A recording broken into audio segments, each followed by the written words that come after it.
Hey everyone, Dan Gunther here. We've got less than 2 weeks to go now before Star Trek Discovery, but we've got another science fiction show that just recently started that I thought it might be a little bit of fun to take a look at.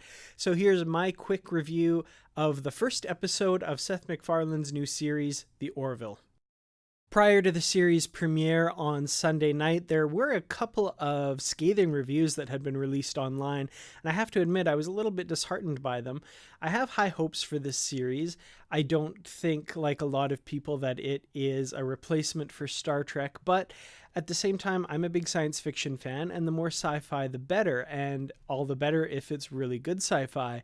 And the Orville, the trailers rubbed a few people the wrong way, but I was really interested. I thought it definitely had potential. And for the most part, I would say that potential is definitely there.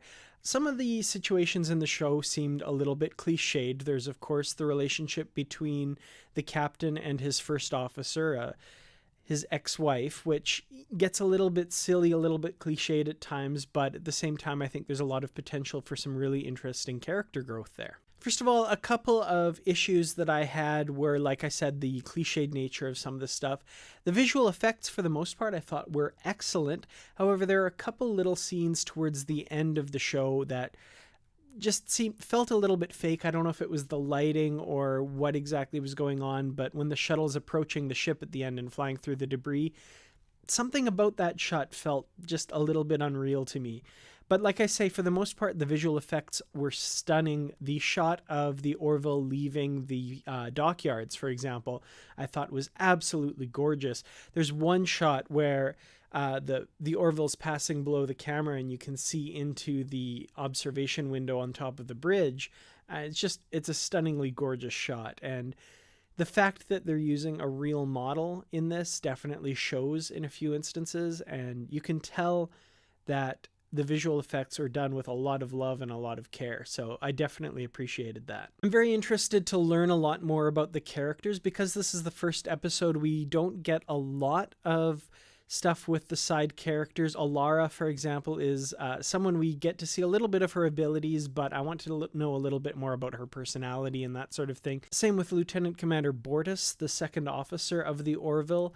I feel like based on some of the previews of episodes coming up, we're going to be learning a lot about him in the near future.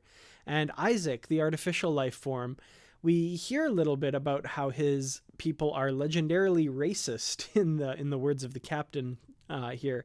But I really want to see how that plays out. It's kind of interesting. It's a little twist. Data in the Next Generation was an android who wanted to be human, and Isaac is a robot or an artificial life form who thinks of himself as better than humans. It's an interesting dynamic that I want to see more of. I think part of the negative reaction that this show seems to be getting online has a lot to do with the way Fox marketed it, unfortunately. If you watch the trailers, it seems to be marketed purely as a comedic show, with some serious sci-fi elements, but mostly joke after joke after joke.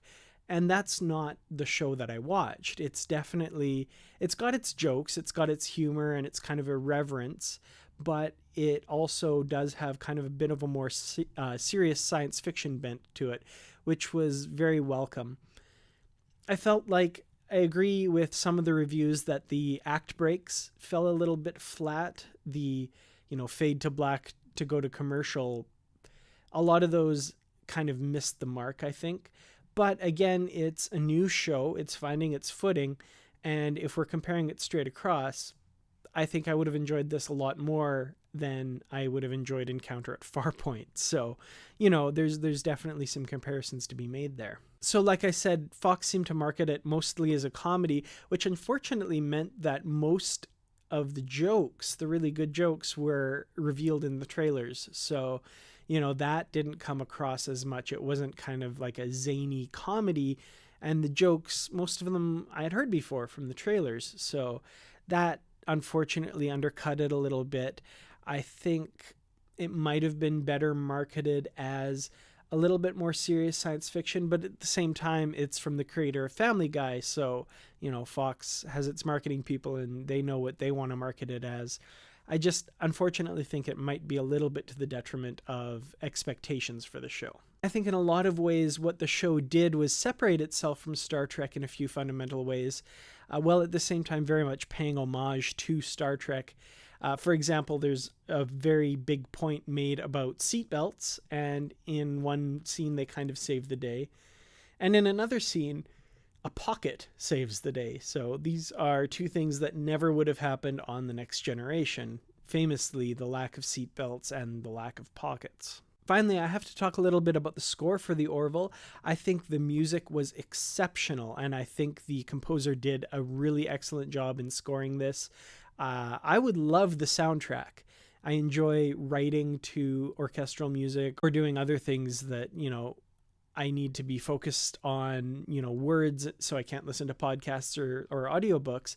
And orchestral music really helps me in those situations. And I think the Orville soundtrack is one that is going to be on my list to get for that purpose, because the music definitely is very reminiscent of Star Trek music, and it's got that nice, bright orchestral feel to it that I really enjoyed.